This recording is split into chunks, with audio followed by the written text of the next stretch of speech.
আজ 22শে নভেম্বর। আজকের দিনটি সেন্ট সিসিলিয়ার পর্ব দিবস হিসেবে পালন করা হয়। সেন্ট সিসিলিয়া ছিলেন দ্বিতীয় বা তৃতীয় শতাব্দীর একজন খ্রিস্টান নারী। তিনি একটি সমৃদ্ধ রোমান পরিবারে জন্মেছিলেন। ছোটবেলা থেকেই ঈশ্বরের প্রেমে তার মন ভরেছিল। তিনি প্রতিজ্ঞা করেছিলেন যে তার জীবন শুধু ঈশ্বরের জন্যই হবে।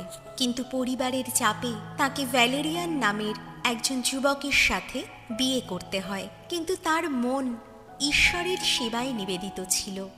বিয়ের রাতে তিনি তার স্বামীকে বললেন, আমি খ্রিস্টের জন্য নিজেকে উৎসর্গ করেছি। প্রথমে ভ্যালেরিয়ান বুঝতে পারেননি, কিন্তু পরে সিসিলিয়ার বিশ্বাস ও প্রার্থনা দেখে তিনিও খ্রিস্টান হয়ে যান।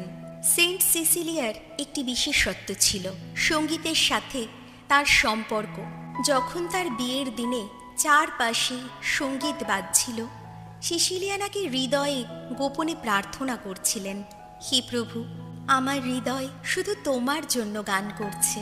আর ঠিক এই কারণেই তাকে মিউজিশিয়ানসের প্যাট্রন সেন্ট বলা হয়। তার বেশ কিছু প্রতীক আছে, যেমন অর্গান বা হারমোনিয়াম, হার্প, ফুলের মালা, স্বর্গীয় আলো। সেন্ট সিসিলিয়া আমাদের শেখান, ঈশ্বরের জন্য যাকে ভালোবাসি সেই ভালোবাসা যেন পৃথিবী বদলাতে না পারে।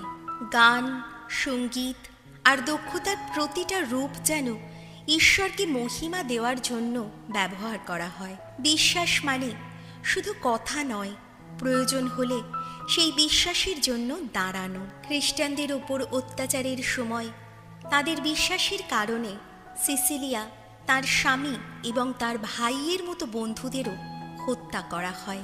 সিসিলিয়াকে প্রথমে আগুনে পোড়ানোর চেষ্টা করা হয়, কিন্তু ঈশ্বর তাকে রক্ষা করেন।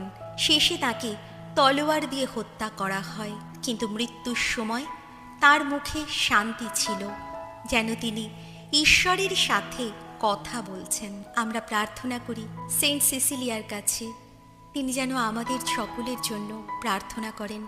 আমরা যারা ঈশ্বরের মহিমা কীর্তন করি, আমরাও যেন সেই একইভাবে সঙ্গীতের মাধ্যমে ঈশ্বরের স্তুতি, প্রশংসা, জয়গান করতে পারি।